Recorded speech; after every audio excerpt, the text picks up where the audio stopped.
Previously on the Revolution, confidence in Washington reached a new low as America's revolution descended into anarchy.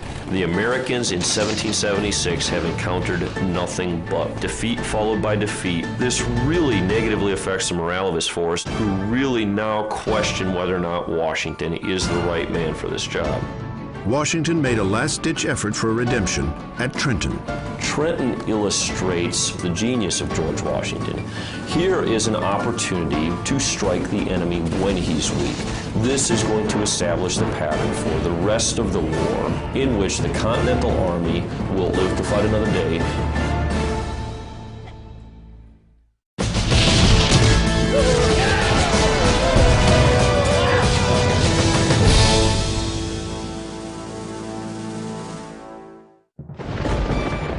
December 1776. At a secret location along the French coast, a shipment is being prepared. Rifles, uniforms, gunpowder, and ammunition are crated and boarded, bound for America. It is a gesture of solidarity from France against their common enemy, Great Britain. The weapons will aid Washington's notoriously undersupplied army, which has just unleashed a Christmas surprise on the British. The Battle of Trenton has bolstered the rebels. But America needs more than supplies to turn the tide of war. What General George Washington really needs is money and a navy. In pursuit of this goal, the Americans have sent their own secret weapon to France. He arrives on a crisp December morning along the French coast. He is old and frail, with a variety of ailments. But Benjamin Franklin is also the most famous revolutionary leader in Europe.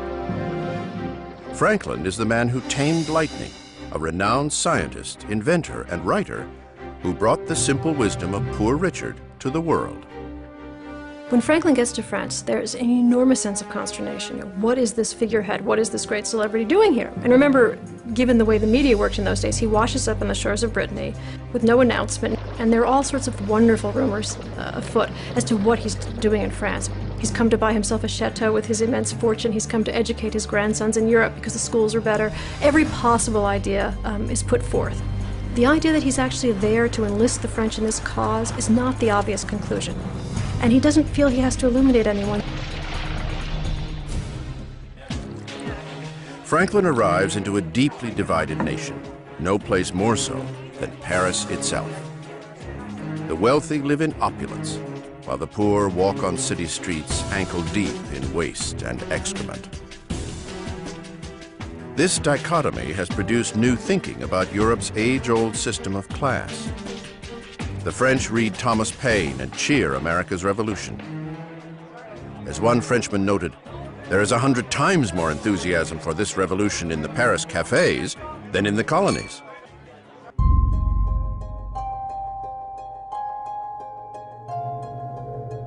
Franklin plays on this enthusiasm. Now, in one of the most opulent courts in Europe, the home of Marie Antoinette, Franklin presents a simple yet carefully crafted portrait of America and all things American.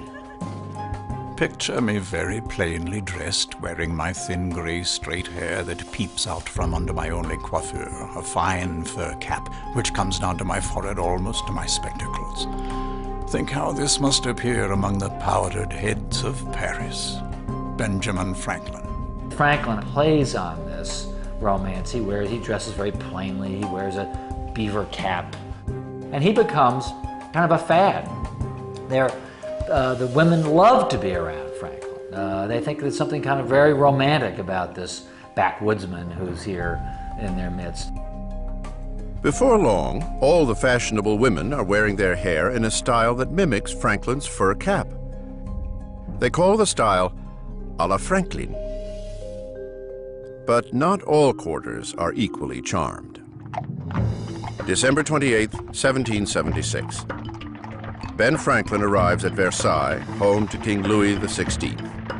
It seems like a fool's errand when you think about it. Franklin is sent to an absolute monarchy to ask them to fund a revolution against a king. But the truth is that the animus on the French part against the English is so great that this is a very easy argument to make. Franklin is greeted by France's foreign minister, the crafty Comte de Vergennes. Vergennes is the one behind France's covert arms shipments. Anyone in his right mind would have assumed that the best thing to do would have been to let the colonies and England destroy each other mutually and not to intervene. But he is dead set on revenge. It's the one thing he needs to accomplish, and he could not be more eager. He is intrigued by the revolution, but France needs to know they are backing a winner. Franklin's attuned sense of gamesmanship tells him the time is not right. That, and the fact King Louis XVI refuses to meet with him. But without France, the threadbare American Revolution is in peril. For now, Franklin will have to wait and pin his hopes on events 3,000 miles away, where only a great American victory could budge the French. But that couldn't seem less likely.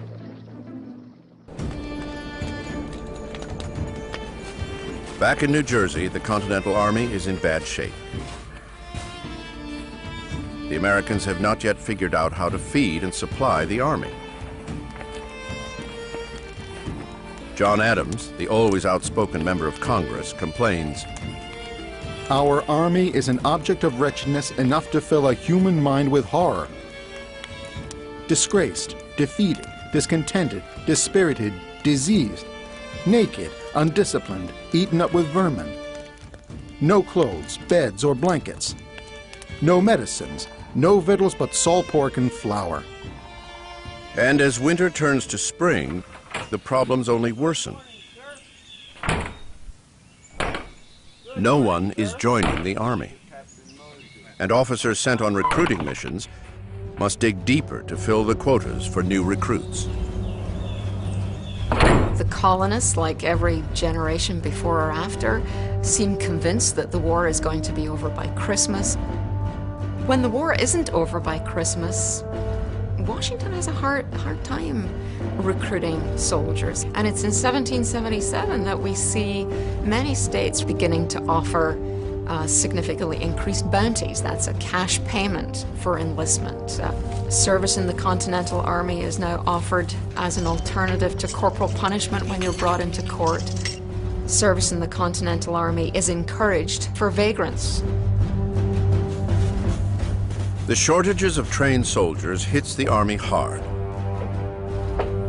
No place more than the northern American outpost of Fort Ticonderoga, where America's inexperienced recruits are about to become the target of a major British attack.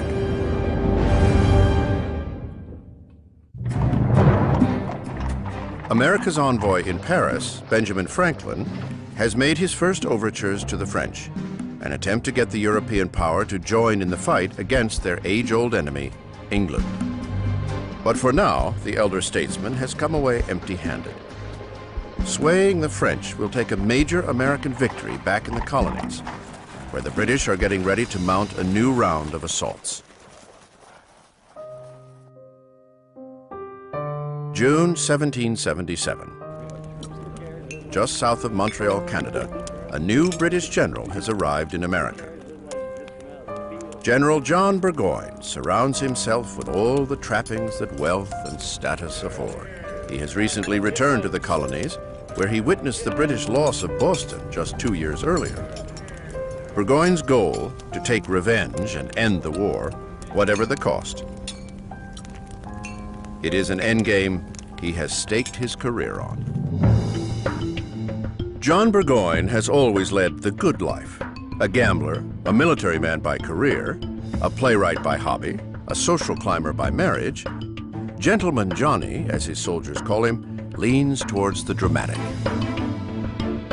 Before his return to America in June, the cocky Burgoyne wagers that he will have the war won by Christmas. Charles Fox, a member of Parliament who stood in opposition to the war, takes the bet with a warning. Be not over-sanguine. I believe when you return to England, you will be a prisoner on parole. Charles Fox.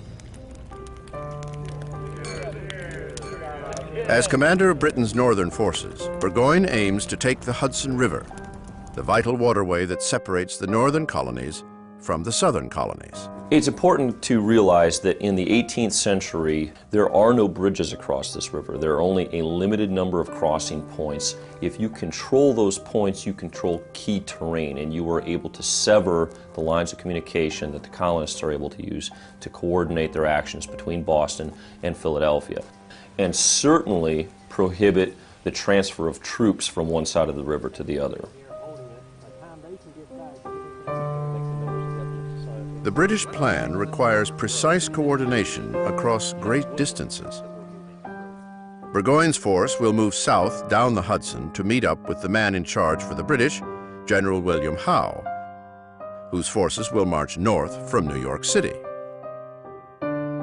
Burgoyne's first target is a remote northern outpost, the mighty Fort Ticonderoga. People referred to it as the Gibraltar of the North, or the Gibraltar of North America. It was, by all standards, the most spectacular fortress in North America. Angled bastions, very defensible, and it sits astride this very, very strategic water corridor. July 2nd, 1777. General Burgoyne's force of 8,000 descends upon Fort Ticonderoga. The undermanned Americans are at a mighty disadvantage. Just 2,500 Continentals guard the fort.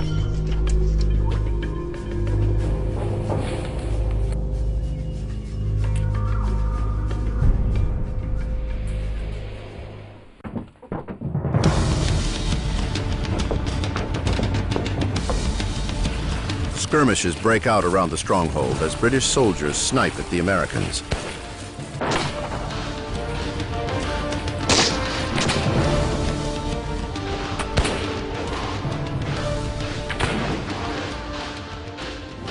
But taking the fort will require a strategic advantage.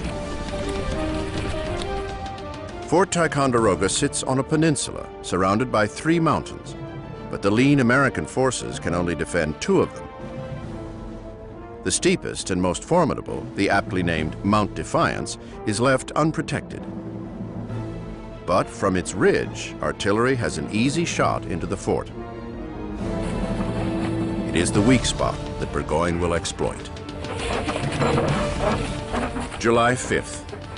Burgoyne dispatches a unit to the west side of Mount Defiance. Their mission? To drag their cannon to the top. It is a treacherous climb, but out of sight of the Americans. By noon, they crest the ridge and position themselves for a clear shot into the fort. With one move, Burgoyne puts the Americans in an indefensible position. And without firing their cannon once, leave the outmaneuvered Americans no choice but to retreat. It is an easy win for Burgoyne and bolsters his belief that the campaign to take the Hudson River will be a simple one.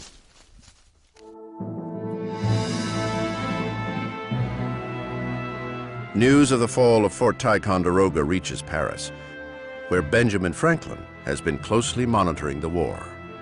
He's constantly waiting for his mail. I mean, none of our impatience for our mail could possibly equal what Franklin must have felt at that point. The ignorance is crippling. But sometimes ignorance is bliss. That the undermanned American army has been forced to retreat in the face of an attack is the last thing Franklin wants to hear.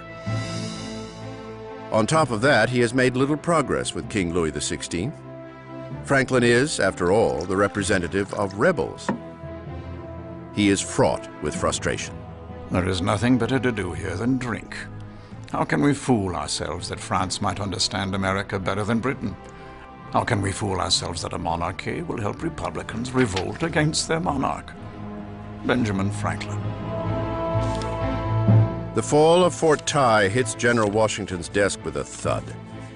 His soldiers lost it without so much as a fight. And now the British Army is on the move. 7,000 soldiers are heading down the Hudson. The rest are stationed in New York City. Washington flounders and begins moving his troops up and down the river, hedging his bet against where the Redcoats might attack next. General Washington may be conflicted, but so too are the British. Their commander, William Howe, has gathered up his 13,000 troops and set sail from New York City. Destination, unknown. Howe is torn. He is expected to move up the Hudson to aid Burgoyne, but he can't escape his own designs, a fixation on conquering Philadelphia, the rebel capital. His decision, when it comes, will change the course of the war.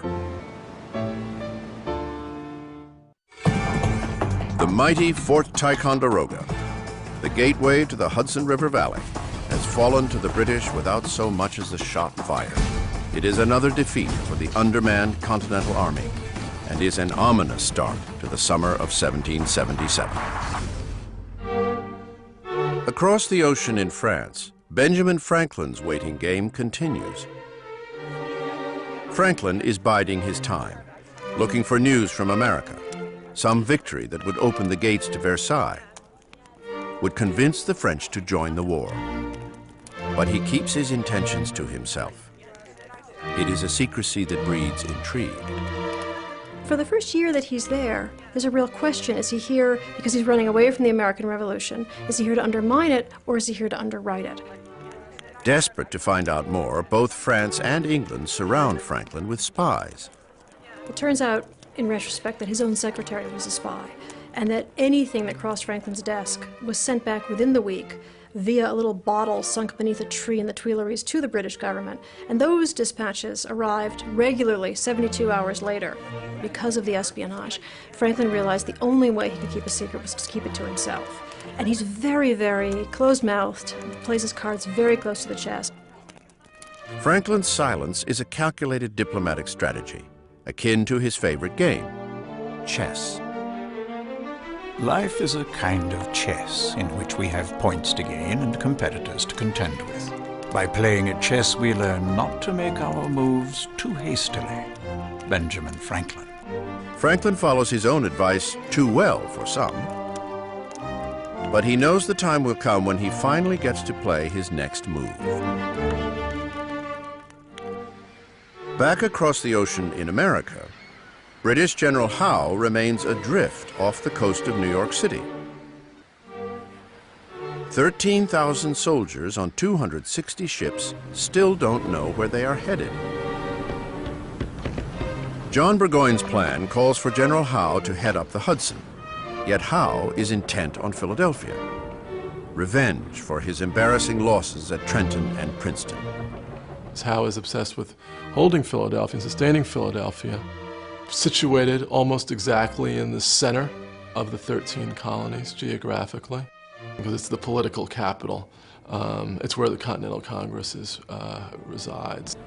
It's an important strategic center too, both commercially as well as politically. Howe makes his decision. He will abandon Burgoyne, his northern army, and the Hudson campaign. He will invade Philadelphia. In one move, he changes the course of the war.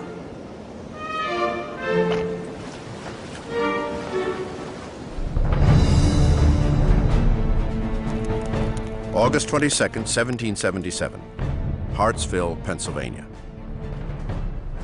American scouts bring word to Washington that Howe's fleet has entered the Chesapeake Bay. Their target is now clear. They are headed for the rebel capital. Washington immediately sets his army in motion, marching south through Philadelphia. 3 days later, the British land at Elk Point, Maryland, and begin their northward march. The two armies are now on a collision course. September 11th, 1777, Chadds Ford, Pennsylvania. Washington positions his forces along the banks of a tributary called Brandywine Creek. It is here that he will make his stand against the advancing British. Brandywine Creek is the perfect place for a defense. There are only a few crossings along this stretch where troops can be transported from bank to bank, and Washington has them covered. By 7 a.m., the British reach the banks directly across the river from the main force of the Americans. Musket and artillery fire erupt between the two armies. 25,000 soldiers will clash on this day. The battle, intense and bloody. In the thick of the fighting, the Continental Army makes an alarming discovery. The weapons sent secretly by France months earlier have only now arrived, and many of them aren't working. Some of the muskets are fitted with the wrong cartridges. Others have shot of the wrong size. It renders them unusable.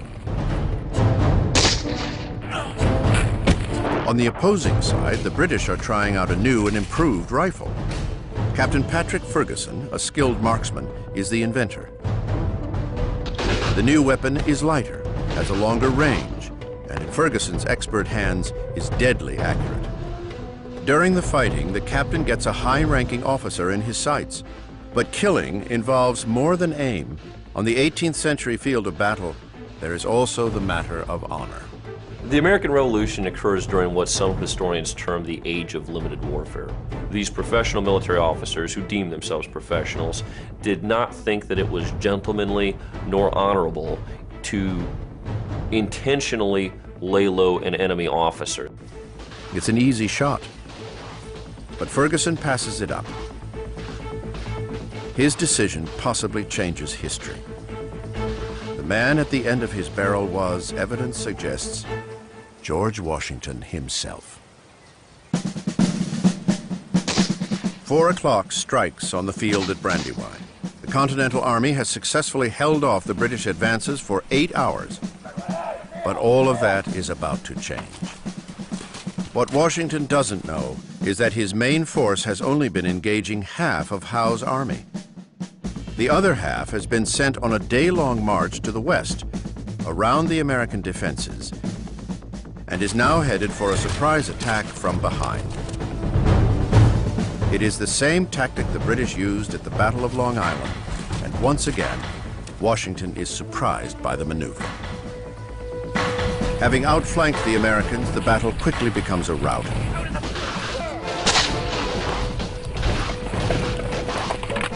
"1,000 American soldiers are wounded or killed. Washington is forced to retreat north, giving up the fight and giving up Philadelphia.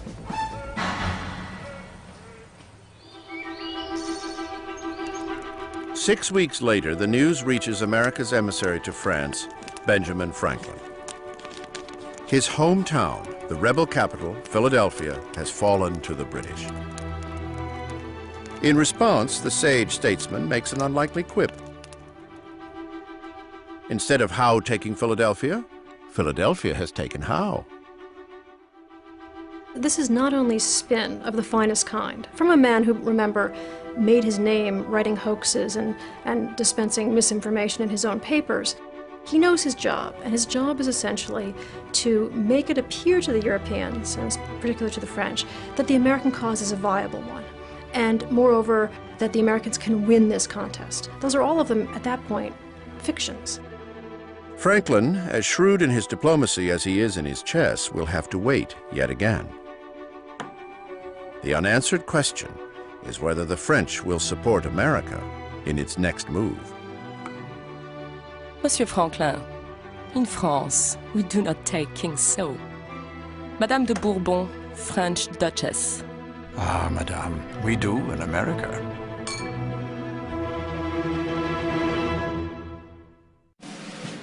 Back in the colonies, America's Northern Army is getting ready for a battle that will turn the tide of the war.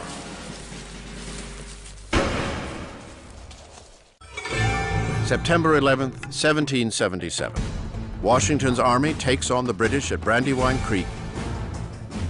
25,000 soldiers clash, but the Americans are outflanked by their enemy. It is another rout for the British, as the rebel capital Philadelphia falls into enemy hands. But British General Howe's decision to take Philadelphia has meant abandoning his northern army.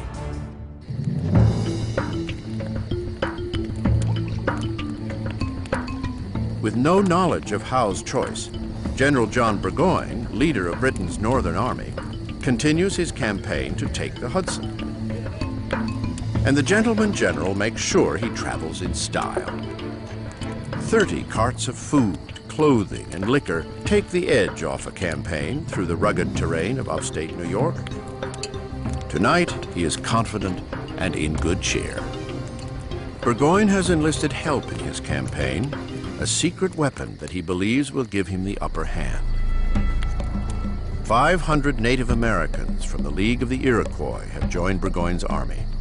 They will serve as guides to the British, helping them navigate the northern frontier.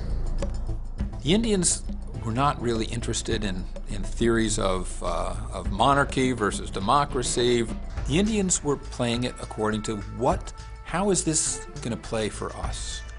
Which side is going to be most likely to grant us our sovereignty? Who is our greatest friend, and conversely, who is our biggest threat? Each Indian nation has to make a choice. Virtually none are able to remain neutral. Most, overwhelmingly, they side with the British. For the Native Americans, it is a marriage of convenience. A British victory is their best hope for protecting their lands against the westward pushing American colonists. Burgoyne partakes in the ancient practice of sharing a peace pipe, but he wants the Indians to attack the Americans without mercy, and wastes no time broadcasting his objective, issuing a proclamation to the inhabitants of New England, a warning to all who stand in his way. I have but give stretch to the Indian forces under my direction, and they amount to thousands to overtake the hardened enemies of Great Britain wherever they may lurk. The messengers of justice and of wrath await them. General John Burgoyne. Burgoyne's proclamation is a fateful decision. July 27, 1777, Western Vermont. Two braves capture a woman by the name of Jane McCrae. There is a struggle, a fight. A shot is fired. Jane McCrae dies, but it is unclear who killed her. There are varying versions of this story, and some contend that in fact she was killed by militiamen firing on the Indians in an attempt to rescue her. However she actually met her fate, this is one of those sort of events that's prone to being manipulated for propaganda purposes. The story spreads through the colonies with lightning speed and becomes fodder for brutal anti-Indian propaganda of the highest order. It is written that bloodthirsty Indians have killed a white woman, and Burgoyne is held accountable. Back in the British camp, the scalp of Jane McCrae is presented to Burgoyne, who receives it with disgust, even though he is the one who ordered the raids. The savages, having scalped a young lady, their prisoner, fills me with horror.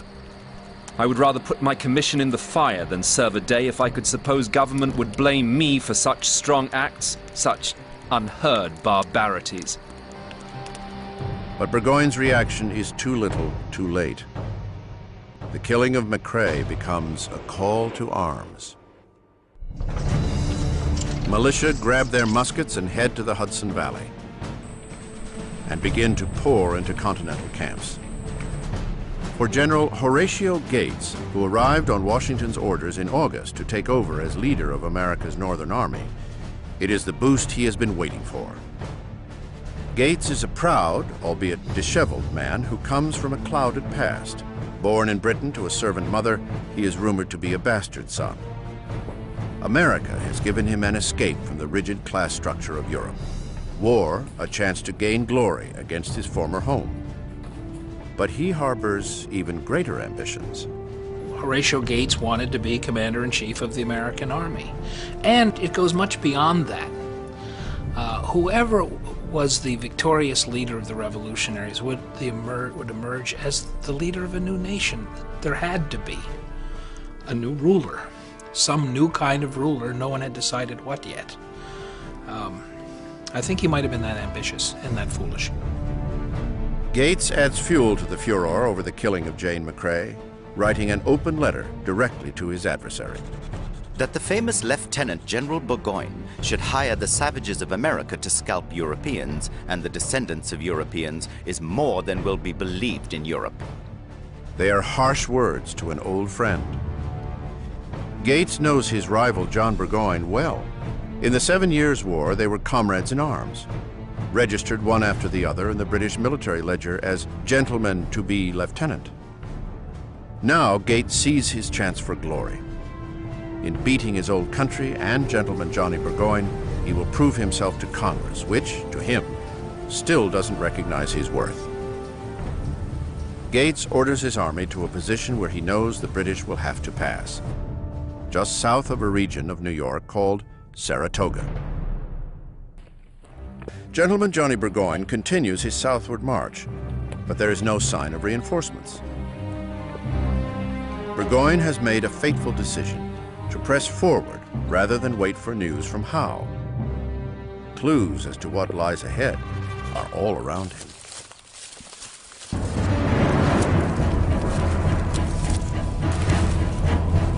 A royal patrol scouting close to Saratoga comes across a note pinned to a tree. Burgoyne had posted his proclamation. Now the rebels have issued one of their own. Thus far shalt thou go, and no further. September 19th, 1777. With numbers swelled by anti-Burgoyne sentiment, the rebel army is ready for a fight. Horatio Gates sees an opportunity to test the British just south of Saratoga on a piece of land called Freeman's Farm. Gates has a surprise for his enemy, an elite force sent by Washington himself, Daniel Morgan's riflemen.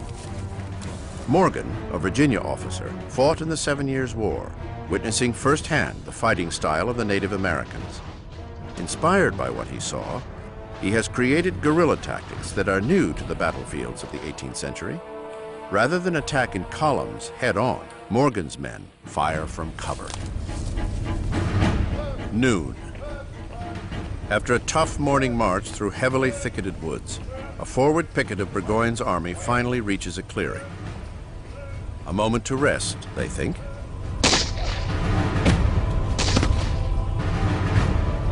But Morgan's men are waiting. Fire rains down with deadly accuracy. All but one British officer is killed or wounded in the first assault. The ambush is followed by bloody skirmishes, the battle swinging back and forth through the afternoon. Until finally, at 4 o'clock, having inflicted their damage, the Americans fall back. The British suffer 600 casualties to the American marksmen, and come to understand that these rebels may not give up so easily. In the American camp, militia keep pouring in. The army swells to more than 10,000. Victory against the 5,000 British soldiers now seems possible. Horatio Gates can feel it. So too can another general who wants to capture some glory for himself, Benedict Arnold. But before the two generals take on Burgoyne, they will find themselves in a battle against each other, each vying for credit in a campaign that will change the course of the war. The battle at Freeman's Farm, just outside of Saratoga, New York, has stopped British General John Burgoyne's southward march in its tracks and given confidence to Horatio Gates' troops, whose numbers continue to swell. That confidence is shared by another bold American general who sees his chance for glory, Benedict Arnold. Arnold comes from a prominent Connecticut family that fell on hard times. His alcoholic father squandered away the family's fortune. But Arnold would not yield to his lowly circumstances, achieving great wealth and success in business through sheer will. He has been in the war since the outset and has always made an impression. He was spit and polish. When he sat on a fine horse, he was literally a commanding figure. Men looked up to him. It was Arnold who helped snatch Fort Ticonderoga from the British 2 years earlier.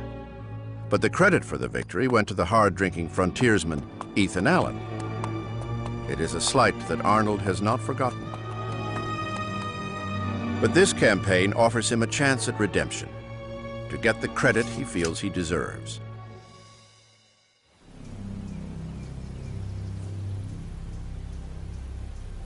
Meanwhile, around Saratoga, New York, The two armies wait, just miles away from each other. They wait, as soldiers do, for their next order.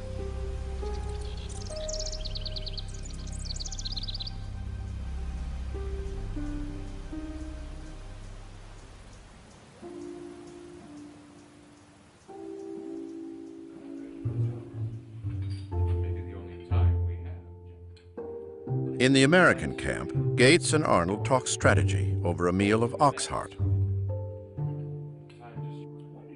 Their army has swelled to twice the size of Burgoyne's. The question is what to do next. And the two generals have two different ideas.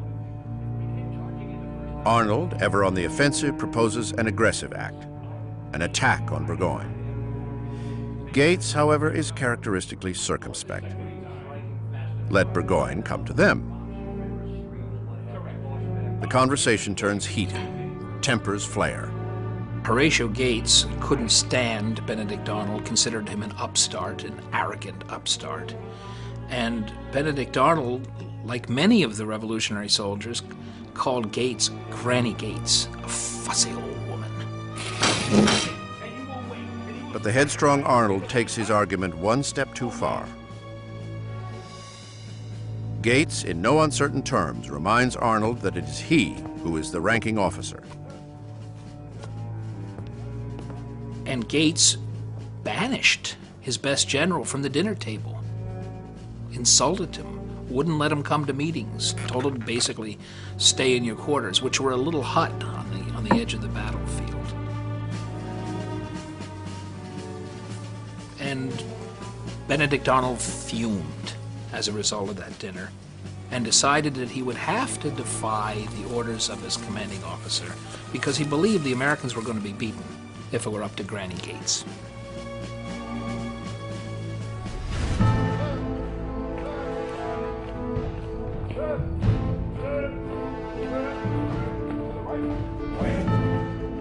In the British camp, General John Burgoyne is filled with frustration.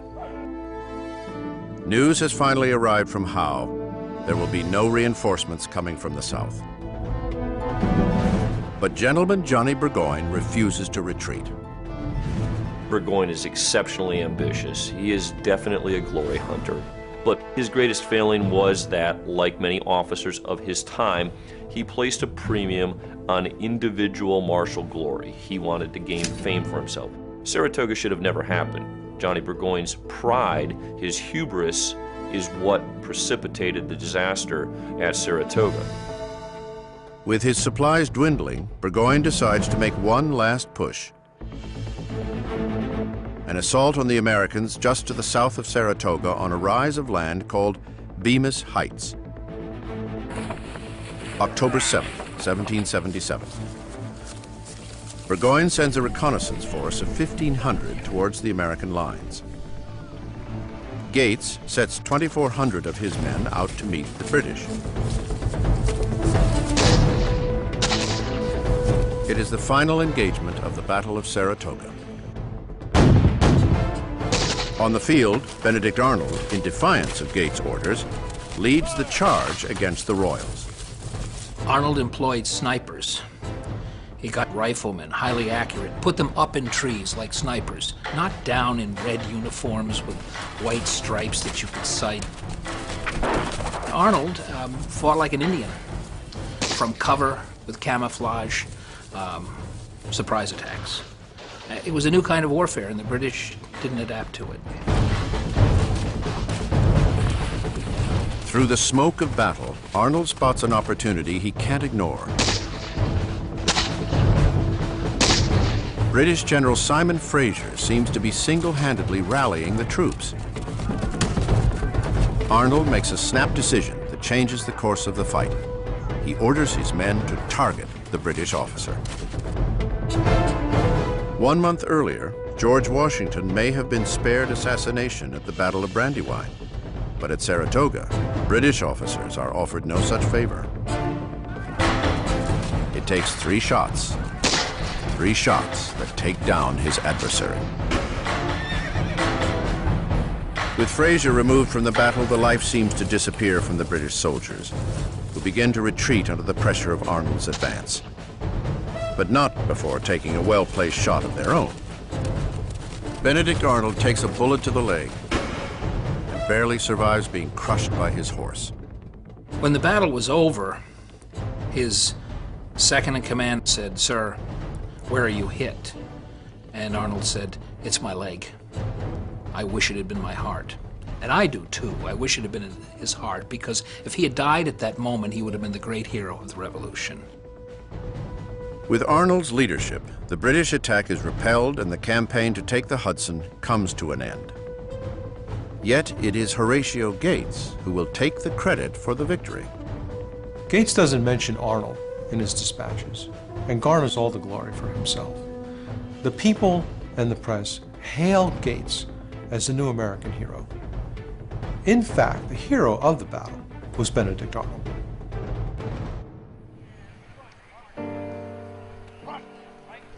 October 17th, 1777, noon. Two generals meet each other on a field of surrender. After a 7-month campaign down the Hudson, General John Burgoyne comes face to face with his old colleague, Continental General Horatio Gates. Burgoyne's ill-fated journey ends here with the surrender of 6,000 of his soldiers, the largest capture of British forces in the entire war. Burgoyne will return home a prisoner of war, losing not only his year-old wager, but his military career.